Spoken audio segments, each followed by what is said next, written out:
If you're looking for dad jokes and some level of personal finance, you've come to the right place. It's the Pete the Planner experience. I'm the host, Pete the Planner. And by host, I mean I have two co-hosts. So am I a co-host? Dame, how's this work? Am I a co-host or No, am I a host? I think you're the host, and everyone that is in your orbit is a co-host. I don't like the hierarchy sound of that. But Kristen, we're definitely not in like sidekick territory. You guys are not like sidekicks, right? I mean, when the show is called the Pete the Planner Show, what else are we? Well, we're gonna change. What were we gonna change it to last week? Kristen and Co. Mhm. Well, then the same issue is still there, is that people would be sidekicks. Rick Swank, Andy, Danza, hola, hola, hola. That's Trace Spanish. Hellos.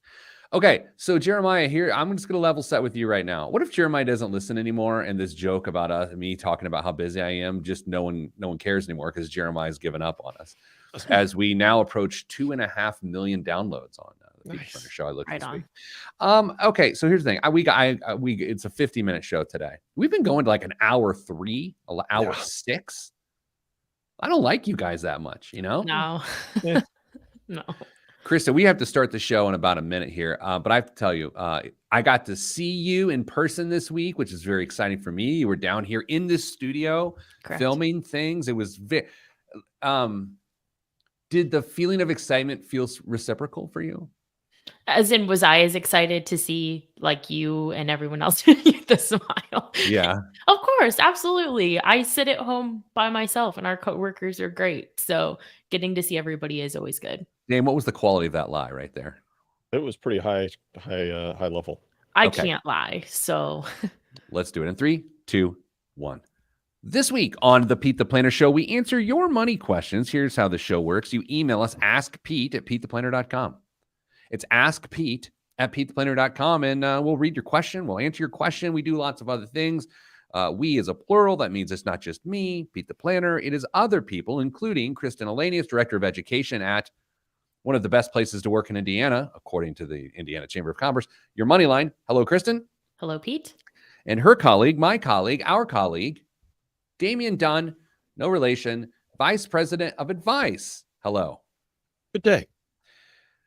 We got to start with the Supreme Court discussion around the Biden student loan forgiveness order. What a wild week. So we're going to start there, and then we're going to hit this idea of what are the biggest threats to financial stability to each of the primary generations. Okay, so boomers, what's the biggest threat to your financial stability? Millennials, what's your biggest threat? And so we'll do that here a little bit later on. But let's begin with the Supreme Court's discussion, debate, whatever, of the student loan forgiveness order that President Biden put out last fall of 2022. So, Kristen, early when the order was issued, it felt like, okay, this is happening. The applications are open. What was something absurd, like 22 million people applied or something like that. It felt good at first, right? Yeah, we really hit the ground running. There was tons of media coverage. We were doing so many interviews with TV and other media outlets. And all of a sudden, we've kind of come to this screeching halt of now what? Yeah. The now what I don't want to parse words, nor debate your word choice. Dame, it doesn't really feel like a now what. It sort of feels like this is going to get slapped down like Dikembe Mutombo rejecting a shot. No. No. Yeah, I think you're exactly right. It's gone in front of the court. The court asked some very pointed questions to the representatives for the federal government, and they were not convinced, asking about whether or not the language in the law that the president was relying on to enact this forgiveness or engage in this forgiveness actually meant what they were trying to say. And like it or not, that's part of the Supreme Court's job, is to interpret the laws and figure out exactly what was meant by them. So if there's a majority of justices that are already scratching their heads thinking that this may not line up, things probably don't look too good. I hate to play holier than thou again, for 12 years in a row. But I want to say, as I sort of studied this week, I took I took this idea that I'm not really affiliated with either political party personally. I'm just not. I fancy myself an independent, and so therefore, there's some really interesting aspects of what happened this week and within the whole executive order. So I'd like to go through that because I find it fascinating. And some people might get mad. Don't care. It's fascinating. Number one, the HEROES Act was brought about by which president, Kristen? I don't remember. Dame, the HEROES Act in 2020 was brought about by which president? Well, I thought that the HEROES Act was before that. Yeah, I did too. The HEROES Anyway. Act was before. It was President Trump is the answer. Okay. by the way. Okay. President Trump is the answer. And so what's fascinating, especially as you get to the CARES Act and the delay of student loan repayment because of an emergency, you have this idea that President Trump started the whole concept in this modern era of delaying student loan payments because of the pandemic. So are we level set, the three of us so far? That part, yes, but I think Damien's looking up when the HEROES Act. Let's move on. Let's keep Go on, it. go on. It's on a roll. Let's go. No, so we're going to go back and correct everything I said No, here at the end. absolutely not. No. Okay, good. So just thanks for the email, everybody.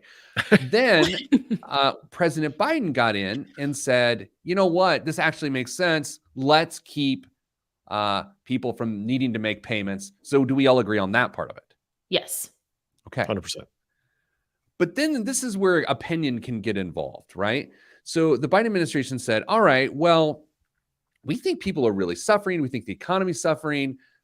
Oh, and also we had a campaign promise around student loan forgiveness. Let's forgive a bunch of student loans. And that's where this thing starts to break down, because the debate in front of the Supreme Court this week was, did this forgiveness, did it modify the original order, or was it an all new order? And I think that's where the debate makes a compelling argument that forgiving everyone's student loan debt to the tune of what, $400 billion is not a modification of the original idea. It is a whole new thing. That's just my opinion. Dame, how do you reflect on that? Yeah, I agree. I think that's exactly where the crux of this argument comes down to. Now, you could still argue standing to see if this court, or if this the suit has any standing of being in front of the Supreme Court, or any court for that matter. And I'm not an attorney. I don't know enough about standing to be able to tell you yes or no, it does or not. So let's talk about modification and waiver, which we might have a clue about. I agree. Which is not shocking to anybody who's listened to this show before, but it sure feels like that when somebody was writing this law, they did not have that aspect in mind when the language was hitting the paper. It was for much smaller changes. Yeah, Kristen, how do you get your head around not only that aspect, but the other one of the argument that's been going on this entire time? It seems unfair, and I used air quotes there, around $400 billion goes to help a certain group of people, but the landscaper who started his business right out of high school is not served by this. Well, it's also 400 billion over 30 years. So the cost is over. That was what I read in an article this morning. And to someone, I understand, and I empathize with trying to wrap your head around the fact that you may have made different life decisions if you had known that the government was going to pay off your student loan debt. But I would also encourage you to look up government spending and the amounts of money that are spent on things that you might not benefit from, because I'm certain that the government spends lots and lots of money on things that you might not inherently agree with. So I just ask that maybe you use a lens of empathy with that argument. Yeah, Dame, I am not an attorney. I did not go to law school, although I've watched several TV dramas that involve the law. Here's where I think the most compelling part of this is. Number one, clearly when the Biden administration did this, they specifically did it as an addendum or modification of the CARES Act so that it could at least pass muster. Number two, I think the idea of, well, is that really a modification? I think that becomes the operative point. But then the distraction, as you noted, and this is where my mind is sort of blown through the whole thing, is the people who brought this in front of the Supreme Court, it's hard to argue that there's any level of standing. Yeah. And so specifically that was it the Attorney General of Missouri that brought it on behalf of another Mohila. organization that could have brought it themselves. Mohila, right? Mohila. Yep. So, Kristen, with a minute remaining in our current discussion of this, we're not going to get a ruling till June. Is that what we hear? Yeah, I think the end of June, early July is what I was reading. And when do student loan repayments start back up? Well, it could be as soon as 60 days after they make a decision. So they're essentially giving borrowers 2 months to then figure out what their reality is post-decision.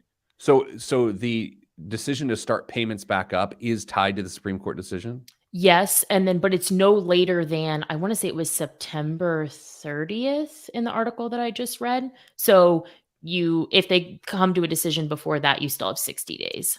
All right. So with 20 seconds left, Kristen, does this loan forgiveness go through? I think you better get ready to make payments. Dame? Doesn't go through, but I think the administration is going to try and figure out another way to increase the pause. Ooh. I agree with Dame and Kristen because they build on each other. And I think there'll be another attempt for loan forgiveness through Congress, which was the whole point of the Supreme Court. Coming up after the break, what's the biggest threat to stability in your generation? We'll tell you right here. I'm Pete the Planner. Tight little ditty there. Yes. Yeah, I didn't say that, but the Supreme Court was like, yeah, okay, neat, big thing. Go through Congress. That's the first string. It's like, this is like. And also, you're not Mohila. That was kind of the other thing that I got from it. Like, you're not Mohila. Yeah, it's weird. Like, that's where the law, like I struggle as someone who doesn't study the law and didn't ever study the law of like, okay, 3 really compelling things. You have no standing whatsoever, right? There's this idea of, is it the modification? And then the third thing is it a modification? If it isn't a modification, well, Congress needs to be involved. And it's so interesting. I guess that's why we have a Supreme Court, right? Yeah. I mean, if there's a legitimate question about whether or not the action that's trying to be implemented is legal, it seems like there ought to be a way for somebody to challenge that. And maybe that's just through Congress coming in and saying, no, you can't do that. And here's this law that says specifically that. So I don't know, but man, I'd like to think that if there was some question about what a president was doing, citizens would have a direct way to challenge that versus relying on Congress, which may be in lockstep with the president on doing that. I don't know. I tend to always agree with Big Rick Swank as one of the best listeners in the history of this show, of the 2.5 million people who've downloaded. Rick says the executive order stuff has gone way too far. It's hard to disagree with that. Right. It's just hard to disagree with that. I thought it went too far under President Obama. I thought it went too far under President Trump. And I think what we're seeing is it may have gone too far under President Biden. So now I also have to know Congress and the executive branch have gotten so contentious with each other in the last 2 decades that I think the executive order is a way to get things done. But I don't know. It seems like a chicken or the egg thing to me. Yeah. Yeah, I am not a fan of executive orders. I appreciate the efficiency that it can bring to the system, but I think it opens the door for a lot of things that'll be tough to unwind. Or one administration sets, the next one rolls back, and you're just playing with this ever-evolving set of rules. Quickly, when was the HEROES Act? 2003. That's what I thought. Oh, boy. That president was President Bush, by the way. So But awkward. your follow-up comment was not wrong. That was Yeah. still the justification that Trump used. Yeah, the HEROES Act Right. Correct. or the CARES Act. Correct. And then you went, Mhm. okay, I'll correct myself because there can only be so much wrong during a day, and it's my waking hours. Okay, Kristen, are you ready to also, as we start here, explain the generations? Yes. Okay, here we go. I have In 3, 2, 1. Back on the Pete the Planner show, it's the correct what you said in the last segment edition of the show. The HEROES Act, of course, was in 2003 under President Bush. That's George W. Bush. Mission accomplished. So, all right. We are wondering how each generation is most at risk when it comes to stability. So we're going to spend some time here. If like think about your grandparents and your parents and yourself and maybe your kids. You're looking at these generations and you're going, okay, what's the one element or a couple elements within each of these generations which really, really risk their financial stability? And so in order to understand who we're talking about, Kristen, can you define the generations for us with some numbers? Yes, I can. So, first, I did not know that there were two sets of boomers, but I'm looking at Google says that there are. So, there's the first set of boomers, which they're currently 69 to 77 years old. Okay. There's a second set of boomers, they are 59 to 68. I'm comfortable with lumping them all together because I was not prepared to make arguments for separate generations there. Gen X they're currently 43 to 58, and then millennials are currently 27 to 42. Okay. And then are we going to talk about Zs? I think we should talk about Gen Z. So Gen Z, I think, is just younger than 27. All right. Dame and I are the closest to boomers here. We are technically, based on what you just said, we are Gen X and you are a millennial, Kristen. So let's start with boomers. Biggest threat to financial stability for boomers?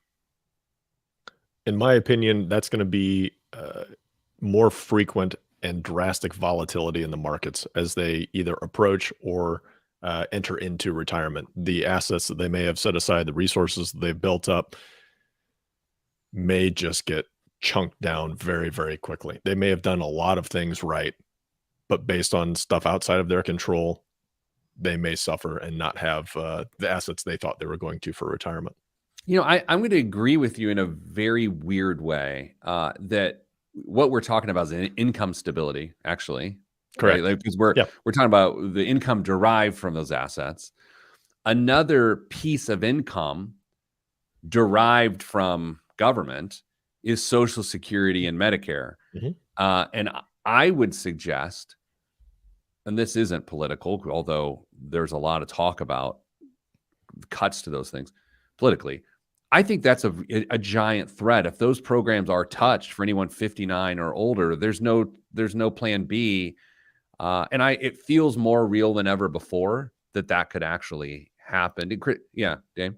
And that's actually a wider ranging impact because folks who rely on Social Security alone to get by in retirement will certainly be impacted by this, but somebody who's done a very nice job of saving and preparing, and then Social Security is just a supplement to their retirement plan, may have a little bit easier time of weathering your scenario. So, but they'll still be impacted. So Social Security, the potential reduction thereof in the future, however long Congress decides to kick that can down the road, that could be a very, very big impact to income stability. Yeah, Kristen, that's got to be closer to people at the 59 years old end of this spectrum, because it's not like people who are 80 are going to be impacted by that.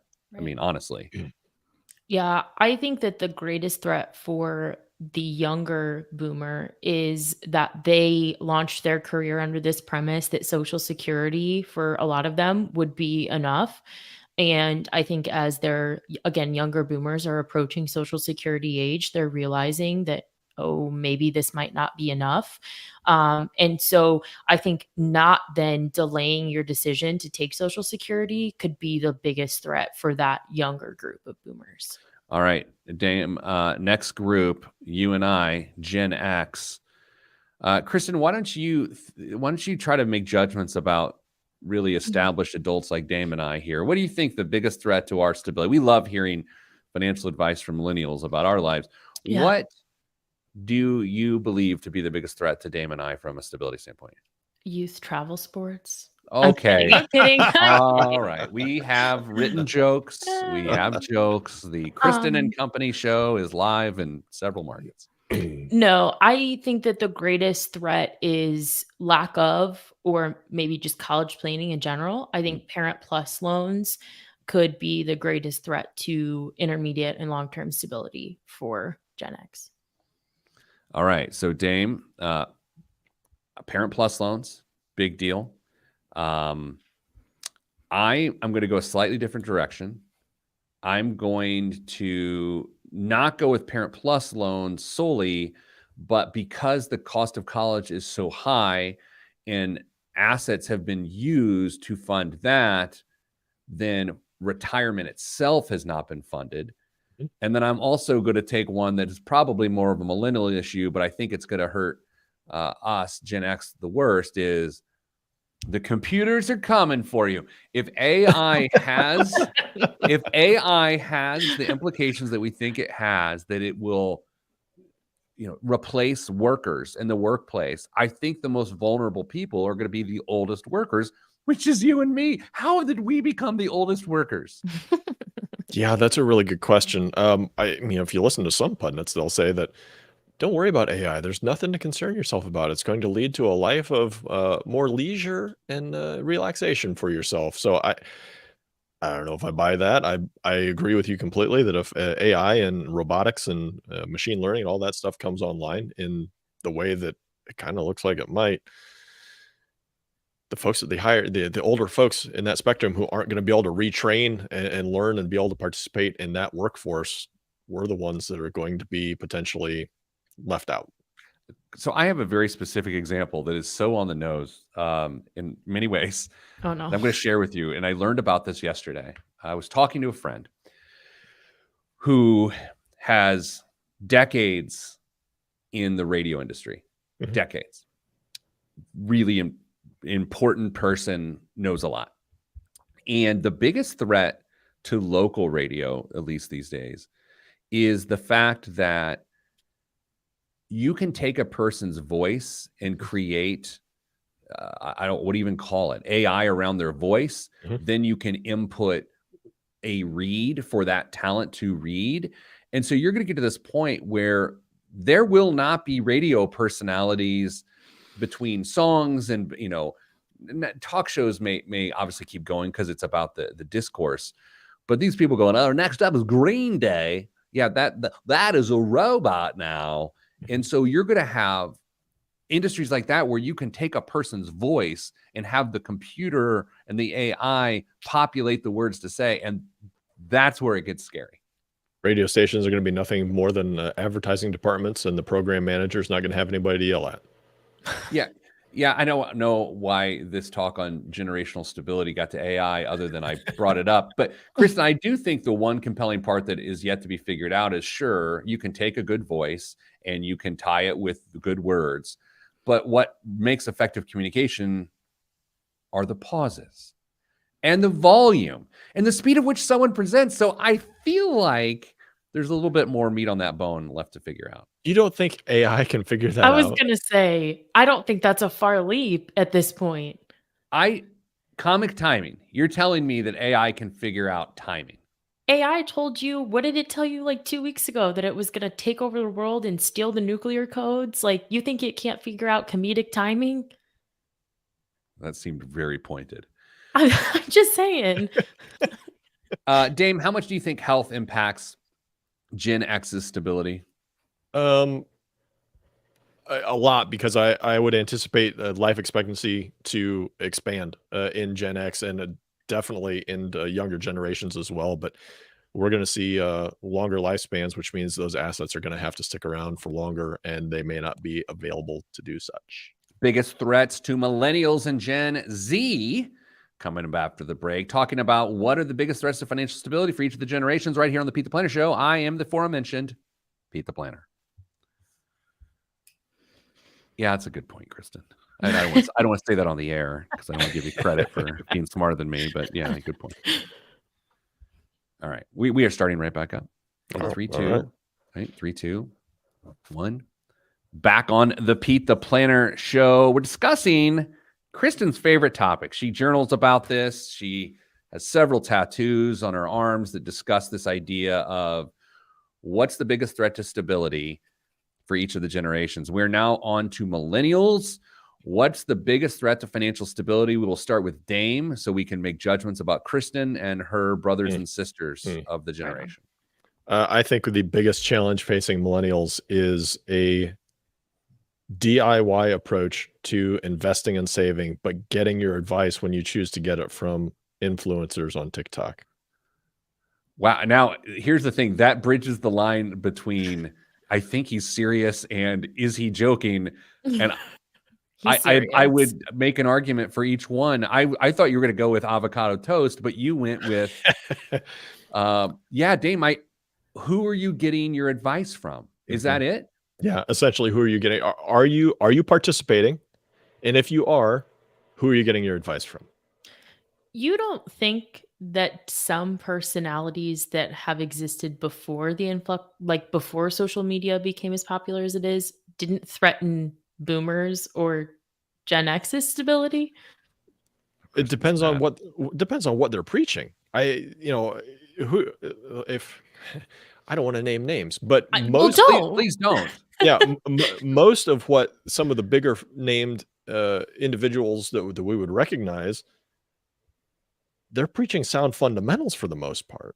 But when you go on TikTok and you're looking at trying to navigate whether or not an IUL is a solution for every financial problem that you face, literally every financial problem, Mhm. you're in trouble. And But if that that's advice has been going on for decades, dude. but only in But certain groups. I was gonna say, I do. In his defense, I see that quite a bit on social media now, and the conversations that are happening online about those types of opportunities, it's concerning. Pete, when we were out, when we had reunion last fall and we were enjoying an evening together, one of our coworkers was engaged in a conversation with somebody that she was chatting with at the facility we were at, and The she bar? grabbed me. Yeah, bar. Okay. She The facility. facility. I don't know the bar we were What- at. Where you're drinking. There could be kids in the car, and I didn't want to influence them. Oh, No, at the bar, and I'm pretty sure it was Gigi, and she grabbed me and pulled me over and said, "Okay, you tell him what you just told me." And it was an IUL conversation. Somebody in Influencers their in the mid wild. 20s, and he was considering an IUL. It's out there, and it's But it's a here, problem. well, can I play devil's advocate here? Sure, you could Or be is- wrong. Diablo's advocate. Was this my high school Spanish name? What's wrong with considering an IUL? As your core foundation for But I'm focused on the word consider.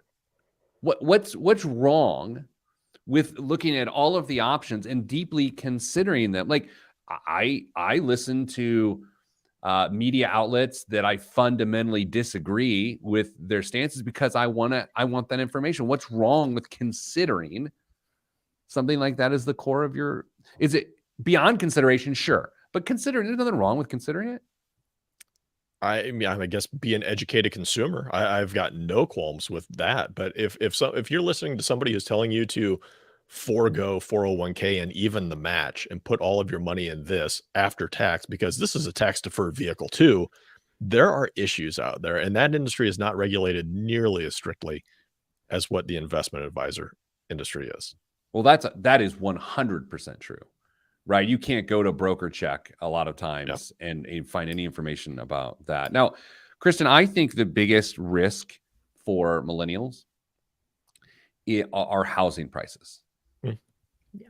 I think, and I mean, I guess we could spend some time like, who do you blame? But I think the idea that a house can mean some level of stability eventually, not even in the moment. I don't think housing provides stability in the moment like a lot of people do. I think it is an eventual stability factor that is not being realized because housing prices are so high that the investment groups are coming up and buying up homes and driving up prices of homes.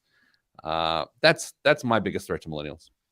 I think that's fair. I think the what I feel is like a continued elimination of private home ownership. It is a threat for sure. It has nothing to do with my avocado toast.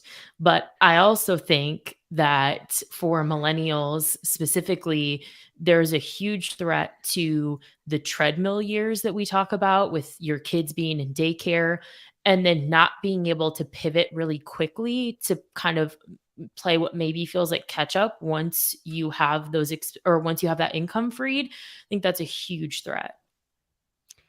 Dame, here's one that is slightly provocative and I will regret tomorrow. What about this idea that this next generation is shifting major life events, marriage, when they're having children, mid-career retirements, and then go back and like, what about these just major lifestyle choices? Is that a threat to long-term financial stability? It could be. It depends on, how well you've planned some of this stuff out. We haven't in mass navigated questions like this before to see what the long-term effects are. I mean, you and I can sit down and say, well, this is just a math problem, and we can figure this out and try and make sure that you can hit all your goals and live the life you want to. We all know that there's more to it than that. There's behavior issues that go behind that. So what if somebody decides to retire early and they like it and they're like, I ain't going back to work. I don't care. Uh, Bad news. Your assets say that you can't do that, or you're going to have to hashtag van life, as Big Rick Swink would say. Uh, there are plenty of issues that could be faced by people who are going down that path, but we just don't know what the consequences are going to be and how to prepare them for some of these decisions ahead of time. Kristen, what about cryptocurrencies and the popularity of spending money on sneakers? I actually that dovetails really nicely because I think for younger millennials and Gen Z, I think the greatest threat to their stability is influencer culture and overconsumption. Man, welcome to the old guy club, Kristen. I Welcome. just you don't need a container to put your dishwasher pods in so that your under the sink looks aesthetically pleasing. It comes in a container, and if that makes me a boomer, that's fine. Is it inappropriate to say I love her on the air? Like, I don't know. Like, there's different types of love. I can't help it. I think influencer culture, Big Rick Swink just is co-hosting the show now, brings up in the Facebook live chat every Friday, 10 a.m. Eastern, sports gambling, which we've talked about here on the show. Like, do you feel like for younger millennial men or maybe Gen Z men that is a threat? Yeah, definitely. It's just becoming part of culture at that point. It's, who you got this week? What are you doing? What apps are you using? And it's going to be really hard for someone to build consistency in their financial life without a tremendous amount of discipline when you're dabbling in something that gives you all the emotions and dopamine hits as gambling would. So gambling will absolutely be a challenge for younger generations. All right, Boomer Kristen, oldest person on this show. Gen Z, what's the biggest financial stability threat to Gen Z? I think it's overconsumption. I think that tail end of millennial and Gen Z, it's that you have to have the newest, the latest, the greatest, and Amazon's going to deliver it tomorrow or whoever. I think that overconsumption is a huge threat. Dame, is that, no offense, Kristen, is that too reductive? Is that too distilled down to the gripe of an old woman? Or what are we thinking? I think it's legit. I think they're marketed to, and they've got more options in front of them than any generation prior to them. And they are constantly being asked to consume. What do you, and we got 30 seconds left. Someone asked me yesterday why I don't think there's more of a push for financial literacy in schools. And I said, it's because the people that lobby for financial literacy and fund financial literacy in schools are giant financial institutions that don't want people to actually make the right decisions. What do you think about corporate ethics role in younger generations? And it's with that, we go to a break. Coming up after the break, biggest waste of money of the week and the news right here on the Pete Planet Show on PTP. What do you think about that? Yeah. Some would say that's a conflict of interest, Pete. Is that a horse sound? What was that? that was okay. Dame, so let me we got a couple minutes here. For a long time, I thought my brain worked older than my actual age by as large a gap as anyone I knew. Like I'm an old man inside of a young person's flabby body. Then I met you and I was like, man, we're the same. We actually are the same. Dame, what if this just lovely young Kristen Elanius actually had a bigger age gap between the way her brain works and her human vessel? What do you think? It's possible. I mean, I don't want to brag, but when I was a freshman in college, somebody told me that I was the youngest 45-year-old they'd ever met. So do the math there, Kristen. That makes you older than me. If So in first grade, my teacher had a meeting with my parents because she said I was too grown up to be a first grader and that it was a problem for me because I was born an adult. So there I absolutely could. And I just told you that when I saw you this week, Pete. I said I'm old Yeah. on the inside. That's why I love McAllister's. My daughter, I think, will suffer from this same problem. When Mm. she was in preschool on parent-teacher conference day, the teacher said, Olivia believes that she co-teaches the class with me. Hilarious. Okay. Loud sounds in the background. Distracting element point that I'm going to give no other context to. I might be starting a new podcast. Excellent. Can't wait to not hear about it right now. Okay. Let's do biggest waste of money of the week. And it's with better co-hosts. Indeed. Probably, yeah. Okay. I'm doing it myself. In 3, 2, 1. This week's biggest waste of money of the week right here on the Pete the Planner show is Highland Park 54-year-old Scotch whiskey. Oh, Kristen, you're good at the whiskey guesses. I'm so bad. In 2008, Highland Park master whiskey maker Gordon Motion. Can I get it one time out here? Yes. Granted. Gordon Motion. That's a great name, Dame. Yeah, it is stellar. Who's got the best name on our show? Let's just think about just like who's got the best. Okay. Kristen Eleni is probably out. Okay. Just probably you're done. Okay. Sorry. My It's name not is literally miscellaneous. Yeah, How is she's- that not that the is best good. name. But you have to get miss in there to make it interesting. You're out. There's an AHL. It's confusing.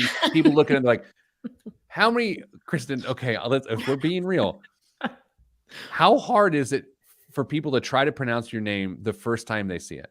It's so hard. It took me 2 years. Okay, so you're out. Dame, what's better, Peter Dunn or Damian Dunn? What you've got is you've got 3-syllable first name versus a 2-syllable first name. Which one's better? And I've got a little alliteration going with mine too. I So think it's you. yeah, but I see. I would say Kristen's name's better than mine because of the nickname. So here we are. Gordon Motion came across 10 refill casks distilled 40 years earlier. While the light-colored spirit inside was remarkable on its own, he had other plans and placed the liquid into first fill sherry seasoned casks where it would reside for another 14 years. The result is Highland Park 54-year-old Scotch whiskey, the brand's oldest and rarest release thus far. It is a highly complex flavor with hints of everything from oak and peat, that's P-E-A-T, Mhm. to jasmine and kiwi, and arrives in a decanter inspired by the cliffs of Yasnabi. Inside a detailed wooden presentation case, it's limited to just 225 bottles, one for each year of the brand's history. Okay, Kristen, world's worst guesser. What do you think this 54-year-old Scotch whiskey sells for? Does Scotch usually, I'm not a Scotch gal, does it usually have kiwi undertones? It sounds like a little bit of a red herring. The question in front of you is, how much does it cost? It costs $1,200. Okay, that's a guess. Dame, how much does the 54-year-old Scotch whiskey cost? 20 grand. $47,000. $47,000 a bottle. Kristen, you have earned your title as Thank you. world's worst guesser. Before we go too much further, I do want to make a quick note. Dame, what percentage of faith do you have that this is 54-year-old Scotch whiskey? 0. Kristen? 0. Same. What's in the news this week, Dame? The slow move toward a cashless society is helping send the ubiquitous ATM into decline around the U.S., presenting challenges for those who still largely rely on cash. After peaking at 470,000 ATMs in the U.S. in 2019, the number of machines has declined over the past few years to 451,000, according to data tracked by the firm Euromonitor International. The reason? Most people quit using cash during the pandemic and haven't gone back, especially younger people. Cash and checks are forecast to fall 14% of total payments from this year. from 42% in 2010, the most precipitous drop coming just after the pandemic started in 2020. Officials from the ATM Industry Association, I bet they got great parties, questioned the Euromonitor numbers, saying that while the dispensers were hit hard during the pandemic, they see a rebound in demand for cash. Here's what I want to discuss, Pete. The quote that they had: cash is still the payment method of choice for in-person transactions of $25 or less. Wrong. Discuss. We cannot say the word I want to say on air, nor would I. No way. No Wrong. way. Have you guys ever been encountered at a store or business where someone tries to pay in cash and they say they don't accept cash, and then the person starts pointing at legal tender on the bill and they start yelling at them, and you have to? Have you seen that? This is America. Yeah. Oh, it's the best. It is the best. It's like the guy at the airport gate screaming, "Respect my status." It's awesome. Kristen, how often do you spend cash over the course of 30 days? 0 times. Maybe one. Dame? More frequently, because a lot of the swim Swim events that I go to are cash. So I do it there. Yeah, even my daughter, I had to go to watch a 8th grade girls basketball game last night that my daughter was cheerleading for. Mhm. There's a lot of take levels to PayPal. that. They no, you have to scan a QR code when you come in, buy your ticket on the app, and then show the person at the table that you bought the ticket on the app. But the concession stand accepts cash. So I don't know what in the world's going on. Wow. Yeah. Dame, what else is in the news? To break the day trading habit that cost him friendships and sleep, crypto fund manager Thomas Mink first tried meditation and cycling. They proved no substitute for the high he got scrolling through investment forums, he said. Instead, he took a digital break. He installed software that imposed a 20-second delay whenever he tried to open CoinStats or Coinbase. 20 seconds might not sound like much, but it feels excruciating in smartphone time, he said. As a result, he checks his accounts 60% less. Quote, I have to consciously make an effort to go look at that stuff that I actually want to know, instead of scrolling through feeds and endless conversations about stuff that's not very useful, he said. More people are adding friction to curb all types of impulsive behavior. App limiting services such as OneSec and Opal were originally designed to help users cut back on social media scrolling. Now they're being put to use in personal finance by individuals and some banking and investing platforms. On OneSec, the number of customers using the app to add a delay to trading or banking apps more than quintupled between 2021 and 2022. Opal says roughly 5% of its 100,000 active users rely on the app to spend less time on finance apps, and 22% use it to block shopping apps such as Amazon. Is this a good idea that should be implemented by businesses in the best interest of their customers? Or should it be an option that can be toggled on and off by the user? I can't believe you brought this up. I honestly can't. I installed OneSec on my phone yesterday. Really? Yes. I can't believe you brought this up. So Ben, our VP of marketing, he and I are talking, and he's showing me something, and his phone's like taking 30 seconds to pull it up or whatever, 20 seconds. It's like, what's that? And he's like, oh, it's OneSec. It delays so that you don't get that hit of dopamine that you're looking for on Instagram or LinkedIn or Twitter or whatever you're doing.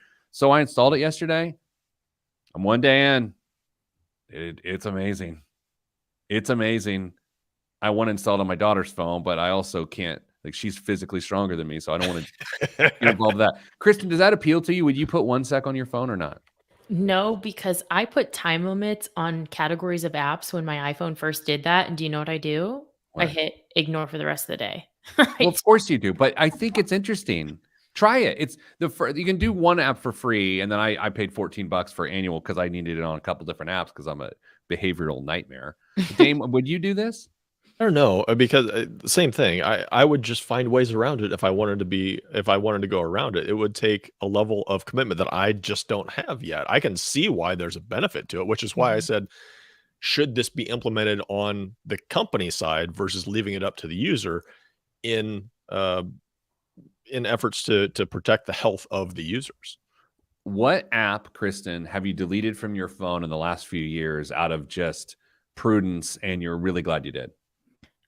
I would have said Twitter, but I recently brought it back, and It happens. it was a mistake. Yeah. Twitter is 100% my answer. I've deleted it, and occasionally I look at my desktop, maybe once every couple days, but I don't tweet. Dame? Twitter, but I've put it back on my phone as well, but I have a much healthier relationship with it. I will Agreed. scroll, and then as soon as I see something that makes me frustrated, I just close it and move on. I deleted Facebook years ago, and I know we stream on Facebook Live, but I don't. Yeah, that ship sort of sailed. Kristen, could you delete TikTok today? Yes. I don't believe you. Dame, can Kristen delete TikTok today? Sure, she can. For how long? That's it. Forever. That's the whole point. No. All right. That's all we have time for because Kristen's got to get on TikTok. I'm sending you good vibes. TikTok. Yeah, close Seems enough. awkward. Close enough. Good vibes. Good vibes are all in the budget. I'm Pete the Planner. Enjoy TikTok. TikTok. Jo, my friend, says that Twitter is better with me. Is that what she said? Life is so much better without. Oh no, she says. Wait, I made that about myself. Man, gosh, someone's a narcissist today. Life is so much better without Twitter. It really is. I don't know if it's because of the pandemic. I'm just so much more sensitive to what gives me anxiety, and then I try to eliminate that. Right? Well, That also is sometimes not healthy, though. I always run into there's like 5 really good follows on Twitter that give advice without just aggravating you every once in a while and twisting. But the problem is, I don't unfollow everybody else. I leave them in my feed, so I can see the power and the benefit of really concentrated follows on Twitter. I just clearly don't have the discipline to make those my only follows. I said I wanted to do a 50-minute show today, and I could ramble on for another 4 minutes and just hit it right on the nose. But I'll take those extra 4 minutes to what, Kristen? Well, I just had a really quick story about my last name. You asked if people struggle with it, but if you wanna leave, we can go. No, please tell this very quick story about your name that I now made it's fun of. gonna be terrible. No. I bet this is amazing. Go ahead. So in high school, I was in band, and my senior year, I was a drum major. So you conduct in front of everybody. Yep, exactly. I didn't get to have a mace, but that's neither here nor there. So we go out onto the field, and they're doing their big announcement. They say the high school name and blah, blah, blah. And they're like, and, led by the band director and by the drum major. And he goes, Kristen. And it was just dead air because he was so confident. He had his little speech going and just stopped. And the drum major, Kristen. Crap. I don't know how to say her name. That's what I would have said. It was pretty close to that. Yeah. Okay. Well, that's a good time. Best of luck with both of your lives. I don't know what's going to happen this weekend other than a lot of snow and then Kristen's big event. But we will be back next week without Kristen. She is a 1-week suspension for a dumb story to end the show. All right, everybody, stay getting money.